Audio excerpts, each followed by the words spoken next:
fun. I'd always wanted to try it, but I never thought I would go into the fine arts. It was the last thing. I mean, me becoming an artist was about as likely as me becoming a doctor or an engineer.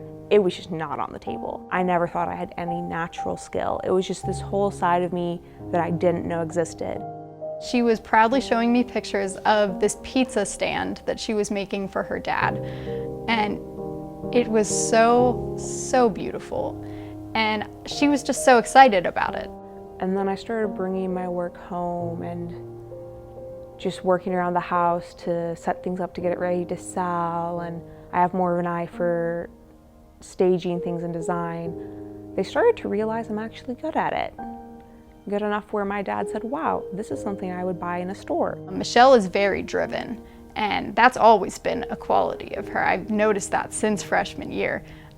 When she wants something, she will have it because she just puts in that amount of effort and that amount of work into it. I've really felt a lot of growth this past year, not just in my skill set as a potter, but what I want to do with it and how I see it's practical to my life.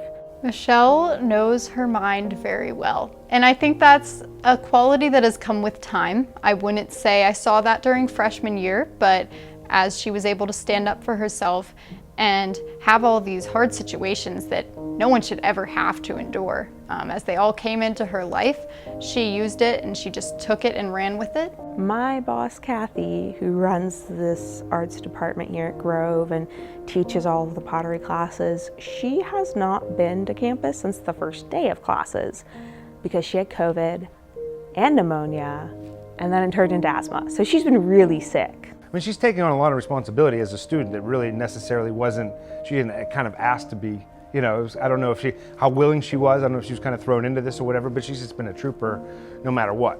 You know, just whatever needs to get done every day, she's happy to come in and help either do it or help find the people to do it or whatever. Even when challenges come, she takes it and she takes the proper time to process it, but then it's put away and she starts just marching on and she continues with the work that needs to be done. She knows that if there's a goal that has to be met, she's going to meet it. You just have the drive to make stuff. I mean, that's all this is. You know, do you get up in the morning and go make 5 pieces or do you go make 50 pieces? You know, that's it. I think she has it. I actually know of someone who works at George Jr., which is a local outreach. He does pottery where they have this event called Empty Bowls every spring. And pottery students here at Grove will donate the bowls that they've made, and at the charity event they will sell soup in them to raise money for the local food bank. And so that's just one way I see pottery being used to help the local community. With the million other things she has going on in her life, she makes time to put a smile on other people's face by something as simple as a handmade mug. And I think that's really cool. Right now she showed me a heart-shaped mug that she's working on, which I actually saw something like that the other day on Instagram, and I was going to recommend her making something like that because I thought it was the most adorable thing, but hers is way better than the one I saw. But yeah, there's no question. And she loves this stuff. I mean, that's what you have, at the end of the day, you just have to love this stuff. There's never been a person that I've known working in ceramics who just loved it and made it and didn't make a living at it.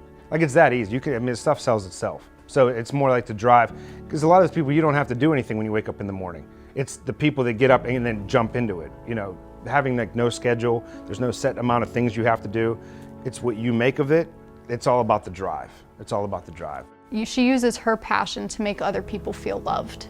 And I think that's the way that you know that this is what her calling is, and that's what she's meant to be doing. If I do end up with my own business, which I would like to one day, I definitely want to include that communal aspect of where I'm helping out my local community and I'm giving people who might not have the opportunity to access the fine arts the ability to at least give it a chance.